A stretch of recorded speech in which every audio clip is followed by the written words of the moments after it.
अगर तुमने इस भैरव को काबू कर लिया तो मैं तुम्हें 10 करोड़ रुपए दूंगी।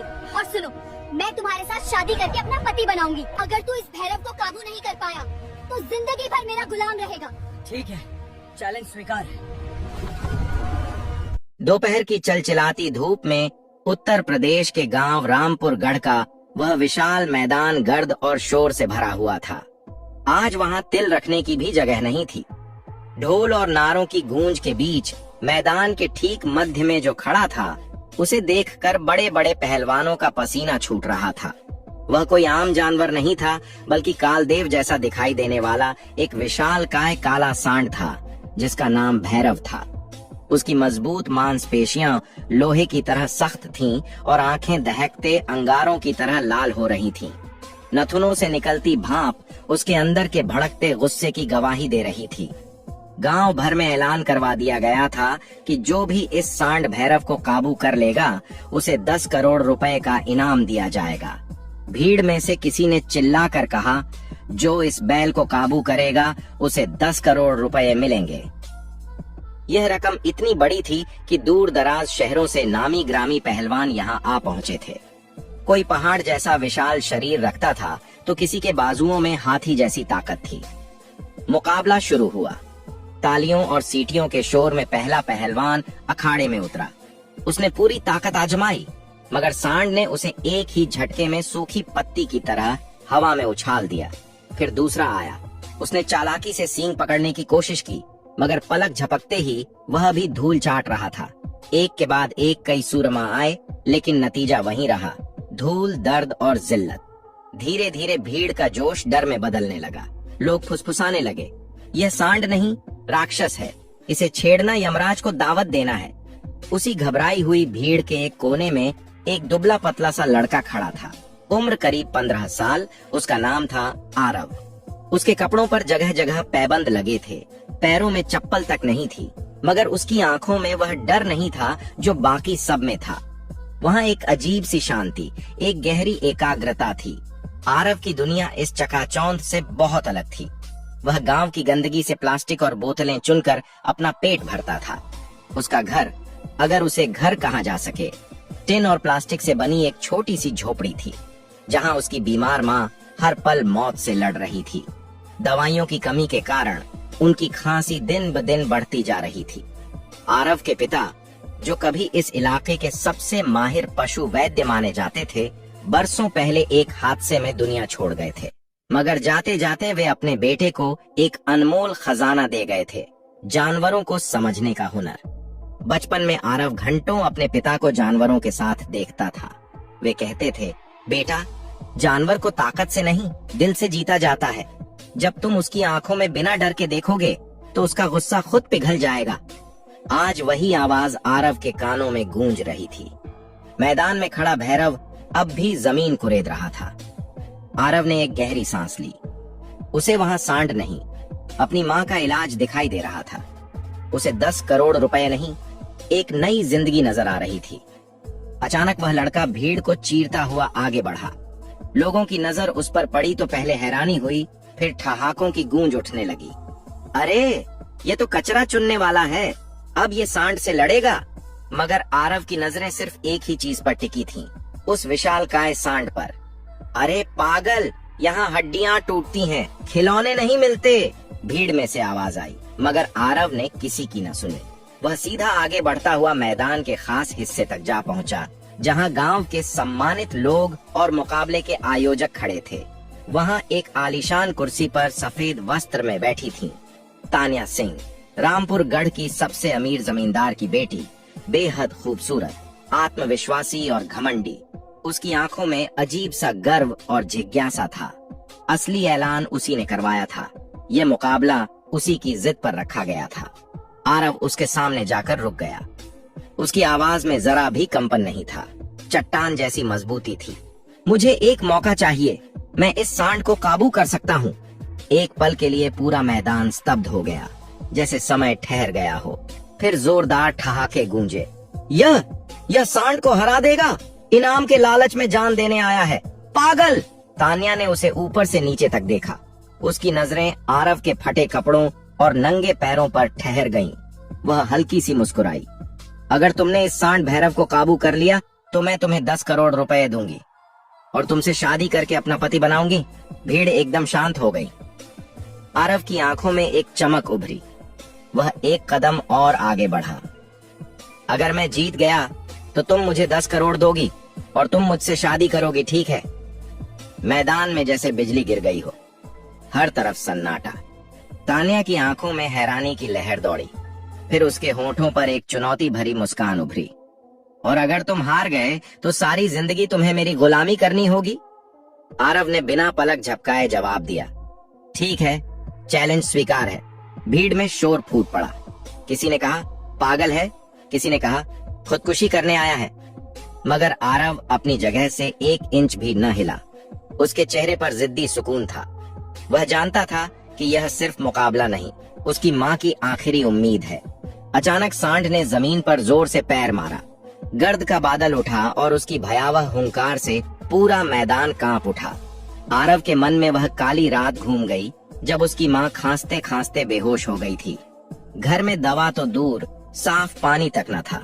वह बाहर बैठा बेबसी से रो रहा था। उसने आंखें बंद की। काश आज पिताजी होते। जब उसने आंखें खोली तो वह डरा हुआ लड़का नहीं रहा था। वह अपने पिता की विरासत बन चुका था। मैदान में उतरने का इशारा मिला। लोग पीछे हट गए। अक्ल और ताकत की टक्कर शुरू होने वाली थी। आरव धीरे धीरे आगे बढ़ा। न जल्दी न आक्रामकता। सांड ने सिर उठाया और भयानक आवाज के साथ उसकी ओर लपका। भीड़ की चीख निकल गई, मगर आरव अपनी जगह जमा रहा। आखिरी पल में वह हल्का सा एक तरफ खिसक गया। सांड का वार खाली गया, मगर उसकी रफ्तार इतनी तेज थी कि हवा के जोर से आरव जमीन पर लुढ़क गया। अब नहीं उठेगा, किसी ने चिल्लाकर कहा, मगर आरव उठ खड़ा हुआ।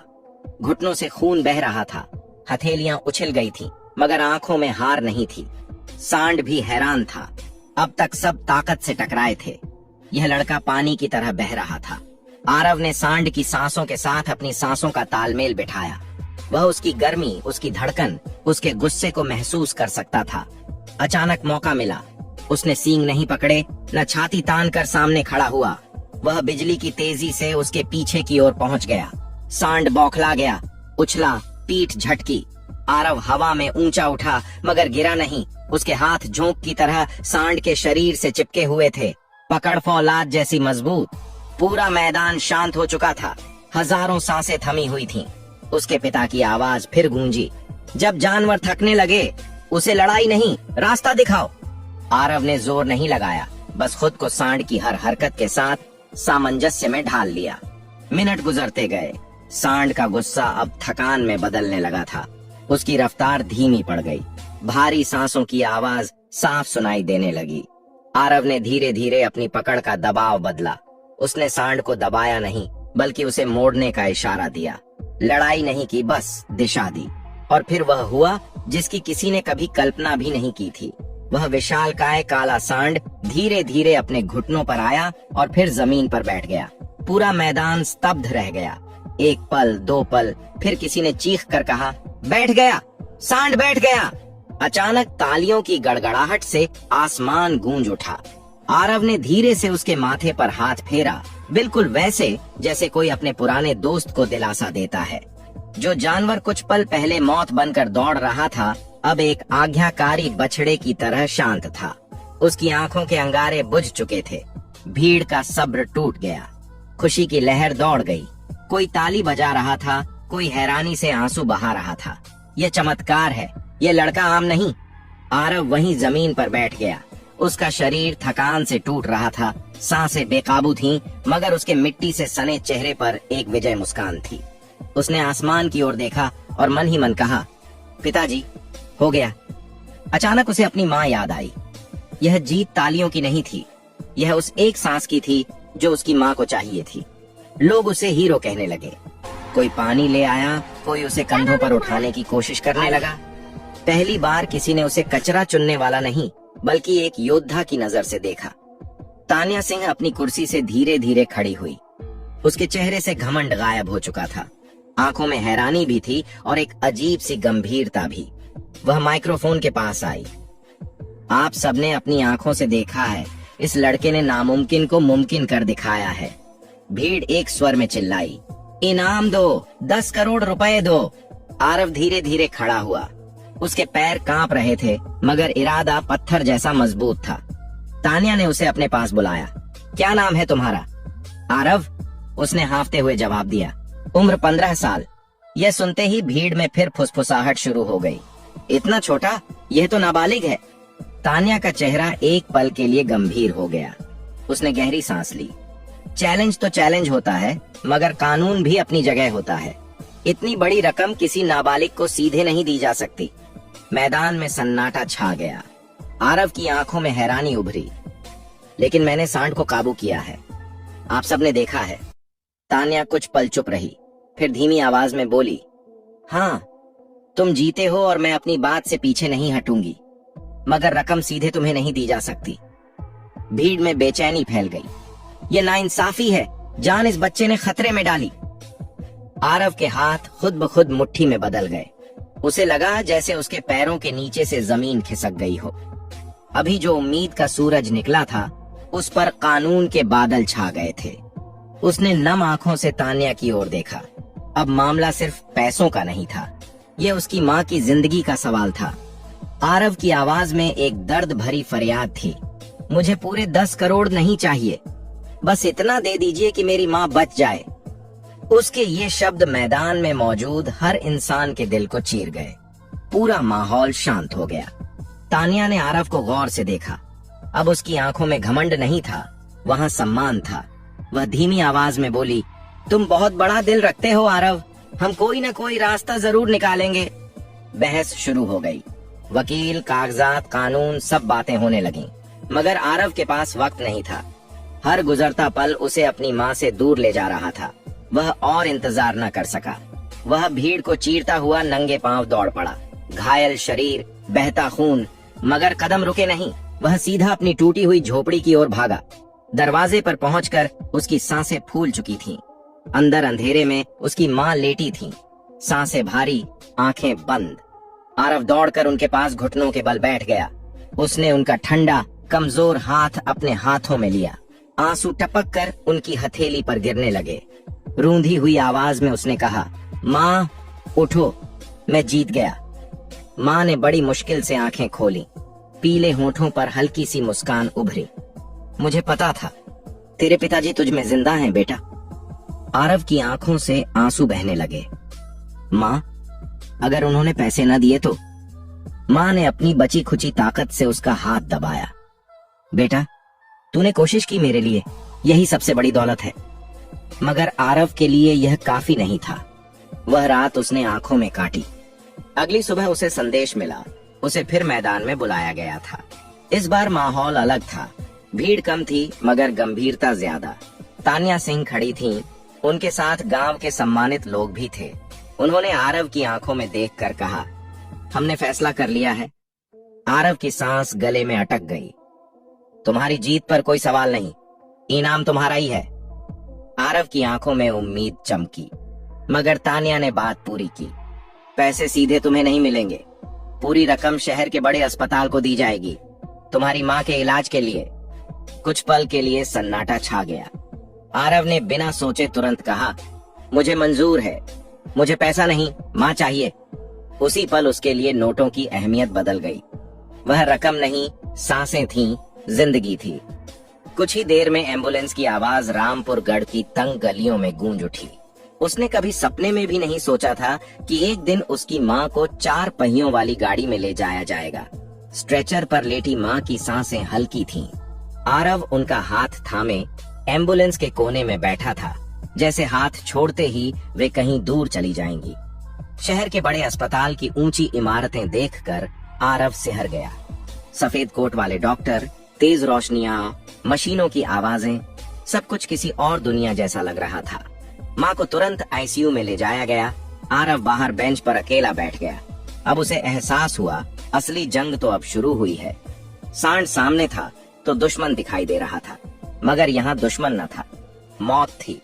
घंटे गुजरते गए, कोई खबर नहीं।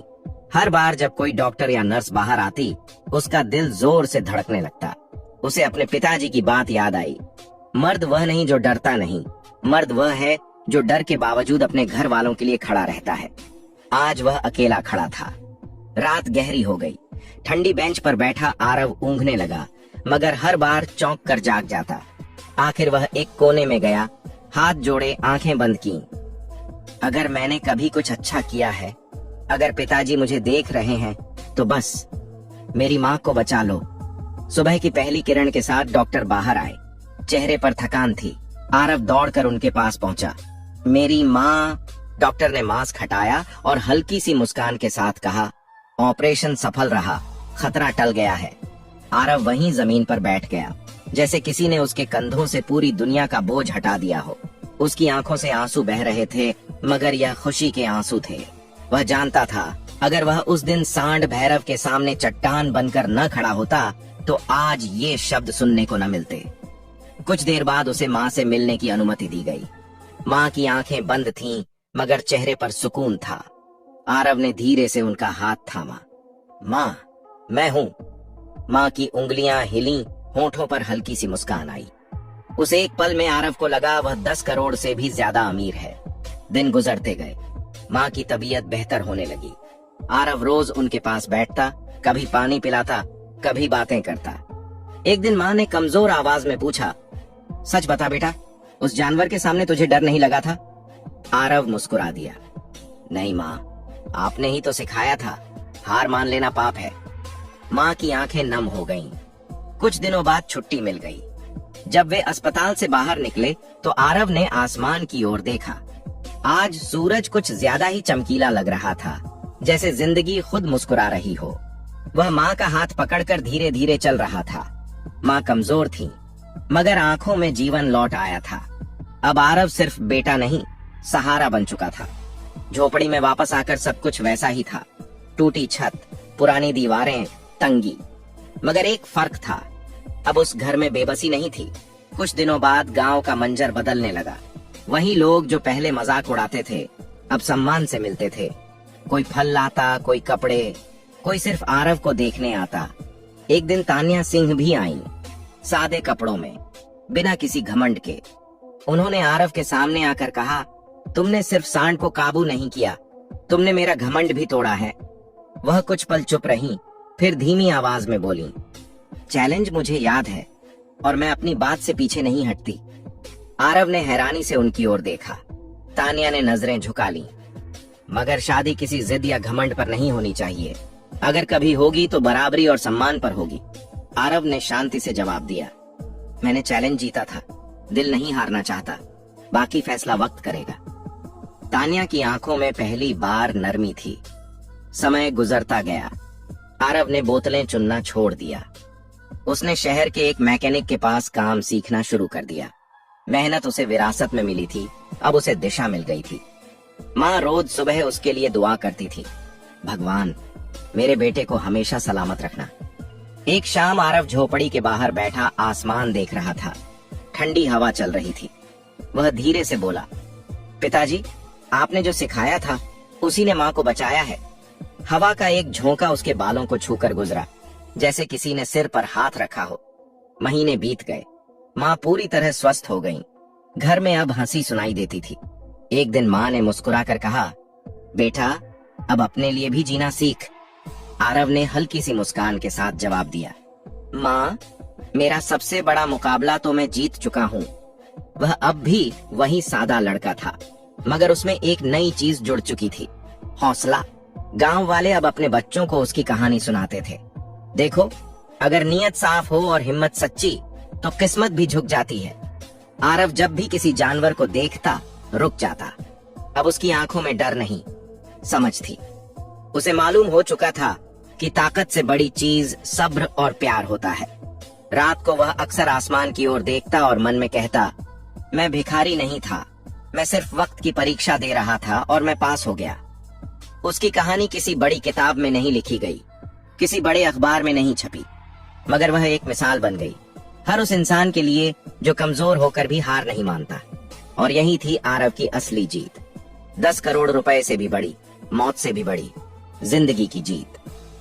कहानी का सार, ये कहानी एक गरीब लेकिन हिम्मत वाले लड़के आरव की है, जो अपनी बीमार माँ के इलाज के लिए एक खूंखार सांड से लड़ता है और उसे अपने पिता से मिले ज्ञान से हरा देता है।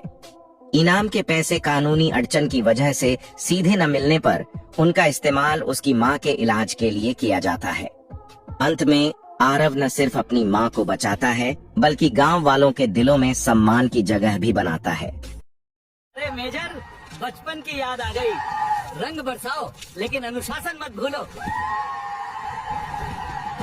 अरे भाइयों, रंग बरसे लेकिन ध्यान रहे, अनुशासन भी रहे। यही हमारी फौज की ताकत है। चलो भाइयों, आज शाम हमारी है। डांस करो और मस्ती करो।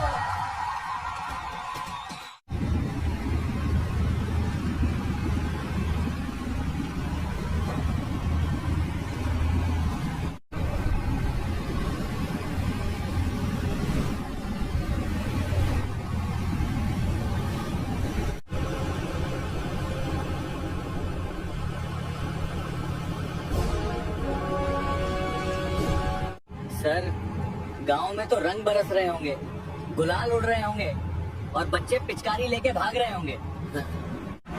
सर, जब मैं छोटा था तो मेरी माँ बॉटल की पिचकारी बना के मुझे दे देती थी और मैं बहुत रंग खेलता था।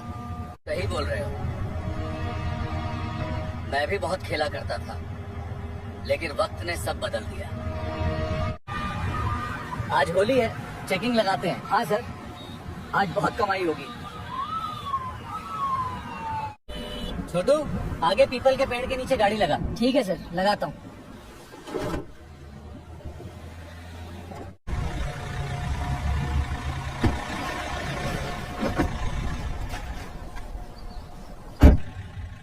पूरे सड़क में पत्थर लगा दो। सर, लग गए पत्थर। ध्यान से चेक करना, कोई भी छूटना नहीं चाहिए। जी सर। मुझे जाने दो, मेरे पास पैसे नहीं है। सर, मेरे पास केवल 300 रुपए ही हैं और मैं दवा लेने जा रहा था। मेरी माँ की तबीयत खराब है। दे पैसे। साहब, लौटा दो। दरोगा साहब ने तो मेरे सारे पैसे ले लिए। मैं अब माँ की दवाई कैसे लाऊंगा? सर, लगता है आर्मी वालों का ट्रक आ रहा है। चल, ज्यादा होशियारी मत दिखा, लाइसेंस निकाल। हम आर्मी वाले हैं सर, हमें लाइसेंस की जरूरत नहीं पड़ती। क्या लाइसेंस नहीं है? तो फिर 10,000 निकाल। सर, देगा। तुम कुछ नहीं कर सकते। मैं अभी चुप हूँ क्योंकि तुम वर्दी में हो। तुमने एक फौजी पे हाथ उठाया, इसका अंजाम बहुत बुरा हो। ये कुछ आर्मी वाले गुंडागर्दी कर रहे हैं, मुझ पे हाथ भी उठाया है। क्या, कहाँ पर? लोकेशन जल्दी भेजो, मैं आ रहा हूँ। इंस्पेक्टर मिश्रा, गाड़ी तैयार करो, मुझे जल्दी एयरपोर्ट पहुंचना है। जी सर। जल्दी।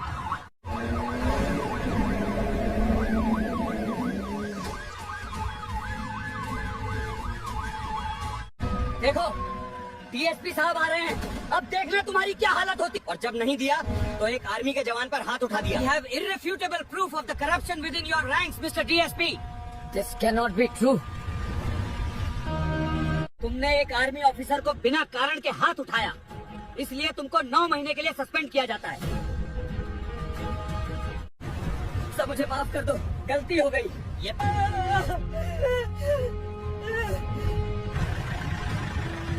माफ करना, आपको तकलीफ हुई है। कोई बात नहीं सर, इस गलती की सजा उन्हें मिल गई है।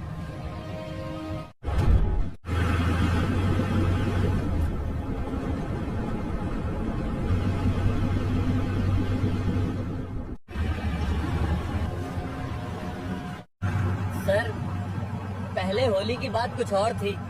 बचपन में पूरे गांव में होली खेला करते थे।